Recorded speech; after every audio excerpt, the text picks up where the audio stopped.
welcome to Hawks Recap, where the Hawks lose a close one 3-2 to the Blues at the United Center. The Blues were pushing right from the get-go in the first period. The Hawks defense likes to play aggressive, but in this case they got a little too aggressive, which led to a couple odd man rushes for the Blues. Fortunately for the defense, Crow made some big saves early, kept it 0-0. A little under 2 minutes into the game, Hawks and Blues get into a bit of a scuffle. Two Blues get put into the penalty box, which leads to a power play for the Hawks. During the power play, Seabrook gets the puck on a stick and unleashes a slap shot through a lad's screen and into the back of the net. Hawks up 1-0. If you would ask the men in Blazers, they might say the Hawks scored too early. Hawks will get two more power plays within the next 5 minutes, but cannot capitalize, and that would prove to be big. Those three power plays within the first 7 minutes of the game was due to the Blues being a little bit undisciplined. When you play a game like the Blues do, where you emphasize physicality and trying to get under the opponent's skin, you kind of tiptoe the line a little bit in terms of the rules. When you play that type of game, you have to be very disciplined in not stepping over that line. Unfortunately for the Blues, they did that, and that's what led to those three penalties. The thing is, you cannot beat the Hawks playing that way. You have to have skill as well, and the Blues have that.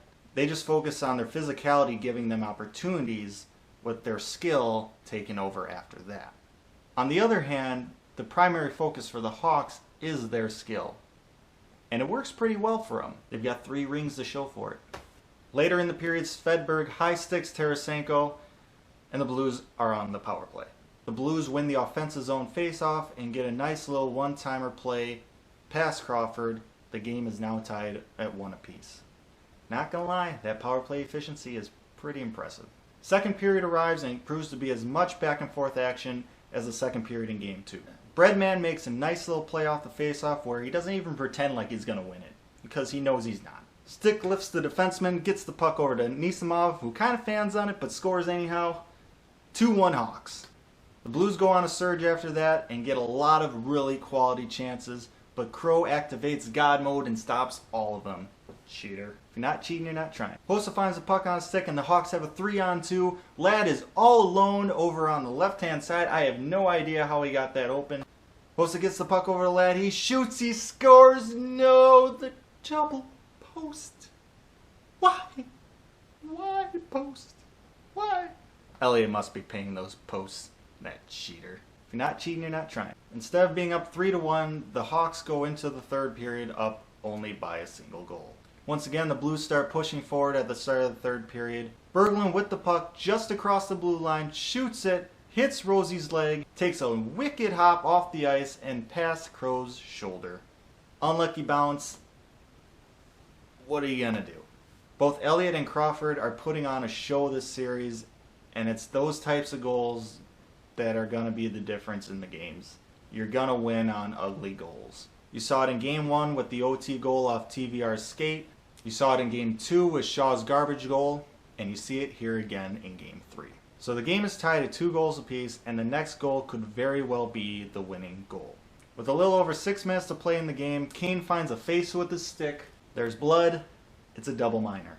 4 minutes. Shit. Some nifty passing from the Blues leads to a Schwartz power play goal within the first 2 minutes of the power play, which is key. Since it's a double minor, that means the Blues still have another 2-minute power play at their disposal. This gives the Blues a chance to really put the game away. Fortunately, they don't, and the Hawks actually get a pretty good shorthanded chance. Tavo and Ladd have a 2-on-1 opportunity, shorthanded, but Taco puts a little too much sauce on the pass, over Ladd's stick, chance gone. See you later. So the Hawks have a chance. They're able to pull Crawford, get that extra skater on the ice. The Hawks get a couple of good looks, but Elliott stymies them, and the Blues hang on for the win. Now they say that you're not in trouble in a playoff series unless you lose a game at home. I guess both teams are in trouble. Ruh-roh. Fortunately for the Hawks, the worst part of the series is now over for them. Since 2009, the Hawks' record in the first 3 games is a little under .500. During that same period, they're 44-14 in games 4 through 7. This series is about to get good. So let's try not to panic. No, I'm not saying put Mashinter in for panic. In 2010, they were down 2-1 against Nashville, won the series 4-2. In 2011, they were down 3-0 to the Canucks, took that series to 7 games. In 2013, they were down 3-1 to the Red Wings, ended up winning that in 7 games. Then they were down 2-1 to Boston in the finals. We know how that ended. 2014, they were down 2-0 to the Blues, won that series. Then they were down 3-1 to the Kings. They lost the series, but they did take it to 7 games. Then last year, Hawks were down 2-1 to Anaheim, then down 2-1 to Tampa Bay, raised the cup. So this series is just getting started. Thanks for watching this episode of Hawks Recap. If you liked it, subscribe. If you don't. If you really like it, please share it. Feel free to leave your comments down below, and I hope to see you again for Game 5.